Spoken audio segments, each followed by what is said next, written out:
যে মানুষের দোষ কোনে বালন যে কোনো মানুষ যদি তিনটা জিনিসের জ্ঞান লাভ করতে পারে সে তিনটা বিপদ থেকে বেঁচে যাবে।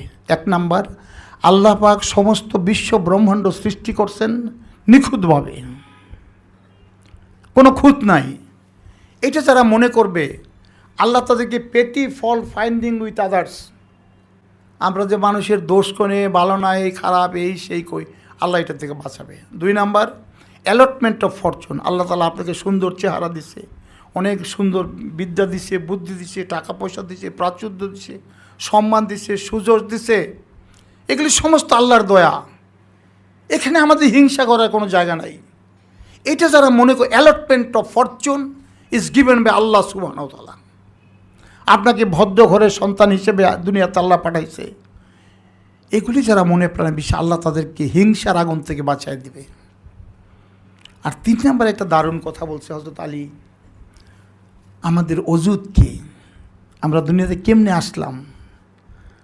আমার আব্বাজান আমার আম্মাজান প্রেমের বন্ধনে মিলিত হলেন, বাবার একটা নাপাক কাতরা আম্মা তার গর্ভে ধারণ করলেন, ওইটা আমার ওজুদ। বাবার নাপাক কাতরা আম্মা ধারণ করলেন, ঠিক ওই দিন থেকে আমার আম্মার ঋতুস্রাব বন্ধ হয়ে গেছে। আমি 10 মাস 10 দিন সেই পচা রক্ত খাইছি। আমার কি অহংকার করা সাজে? মন অহংকারে দিন কাটালি মানুষ হবি কেমন করে, তোর সাধন ভোজন নষ্ট হইল হিংসা নিন্দা অহংকারে, মন অহংকারে দিন কাটালি মানুষ হবি কেমন করে। জেলে ধোপা মুচি জাতি এই সকল ব্যবসার খ্যাতি, মূলে সবাই মানব জাতি আর জাতি নাই এ সংসারে, মন অহংকারে দিন কাটালি মানুষ হবি কেমন করে। টাকা পয়সা বাবু আনা এই সকল তোর ভুল ধারণা, কুলের খবর নাই তোর জানা কুলীন হবি কোন বিচারে, মন অহংকারে দিন কাটালি মানুষ হবি কেমন করে। পাকা দালান জমিদারি এই নিয়ে তোর অহংকারী। এখন আমাদের লোকেরা মনে করে কি ব্যবসা বাণিজ্য শিল্প কারখানা বড় চাকরি বাকরি সব কিছু করে ঢাকা শহরে একটা বড় ফ্ল্যাট বাড়ি, সন্তানের জন্য একটা বড় ফ্ল্যাট বাড়ি, অথবা 2টা ছেলে বিদেশে লেখাপড়া করতেছে, ভালো চাকরি করতেছে, আমার ব্যাংকে 5-7-10 কোটি টাকা আছে, সারা জীবন খাইতে। আমাদের ড্রিমকে আমরা স্বপ্নকে ছোট বানায় ফেলছি। চীন দেশের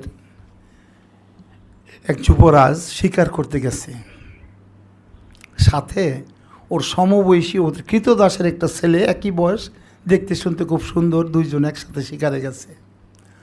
তো শিকারে গিয়া সৈন্য সামন্ত সাথীহারা হয়ে গেছে। সাথীহারা হইয়া এখন আস্তে আস্তে বেলা চলে যেতেছে, ক্ষুধার্ত টায়ার্ড হয়ে গেছে রাজপুত্র আর তার বন্ধু কৃতদাসের ছেলে কি করবে এখন। রাজপুত্র বলতেছে চলো আমরা একদিকে ঘোড়া চুলাই, সারা দুনিয়া তো জঙ্গল না, একখানে না একখানে গিয়ে আমরা লোকালয়ের পাবো। ঘোড়া যাইতে যাইতে যাইতে বহু দূর গিয়ে একখানে ওরা লোকালয়ের সন্ধান পাইছে, ওইটা অন্য রাজার দেশ। আবার তখন তো ছোট ছোট সামন্ত রাজা ছিল। তো রাজপুত্র বলল কৃতদাসের ছেলেকে, বন্ধু চলো আমরা রাজদরবারে গিয়ে রাজার আশ্রয় নিই, তা না হলে আমাদেরকে যদি গুপ্তচর ভাবে কেউ তাহলে মেরে ফেলবে। তো রাজদরবারে গিয়ে রাজার সাথে দেখা করে বলল, হুজুর আমি অমুক দেশের রাজার ছেলে, শিকার করতে আইসে আমরা রাস্তা ভুলে গেছি, আমরা আপনার আশ্রয় চাই, আমাদেরকে আমার দেশে পৌঁছায় দেওয়ার একটু ব্যবস্থা করেন। তো রাজা সাহেব বাচ্চা মানুষ খুব খুশি হয়েছে দেখিয়া, বলে তোমরা কয়েকদিন থাকো, তোমাদেরকে আমি পৌঁছায় দেবো ঠিক মতো। তো বলতেছি এই ছেলেটিকে, বলে এইটা আমাদের কৃতদাসের ছেলে, আমার সমবয়সী, ওকে আমি নিয়ে আসছি সাথে। তো কৃতদাসের ছেলে বলতে, ছেলে তুমি কে? বলে না হুজুর আমি আসলে রাজপুত্র, এইটা কৃতদাসের ছেলে। এখন পেঁচ লাগাইছে, রাজা তো চিনে না কোনটা কৃতদাসের ছেলে কোনটা। তো উনি কাজী সাহেবরে ডাকাইছে, চিফ জাস্টিসকে, বলতেছে এই দুইটা ছেলে আসছে, একটা রাজপুত্র একটা কৃতদাস ছেলে, কোনটা রাজপুত্র কোনটা কৃতদাসের পোলা আমার একটু বাইর করে দেন। উনিও তো চিনে না। আগের দিনের কাজীরা কিন্তু খুব জ্ঞানী গুণী, খুব আধ্যাত্মিক শক্তি তো উচ্চমান ছিল তারা। তো কাজী সাহেব দোনো ছেলেকে নিয়ে গেছে, নিয়ে দুইজনকে দুই কামরাতে বসাইছে। তো একটা ছেলের কাছে প্রথম গেছে, গিয়া বলতেছে, বাবা আমার মনে হয় তুমি আসলে রাজপুত্র, তোমাকে দেখলে এত ভাল লাগে, এত সুন্দর চেহারা মাশাআল্লাহ। এই ছেলেটাকে কাজী সাহেব যত প্রশংসা করতেছে সে অহংকারে স্ফীত হয়ে যাচ্ছে, হইতে হইতে গেলে এমন হয়ে গেছে গা। ওরা হয়েছে যারা আল্লাহর দয়া পয়া ভালো মানুষ যারা, তারা ছোট হয়ে যায়। তো কাজী সাহেব বলে চলেন বাইরে, কিন্তু বাইরে আটকে গেছে, দরজার মধ্যে বাইরে হইতেছে না। বলে ঠিক আছে তুমি এখানে বসো।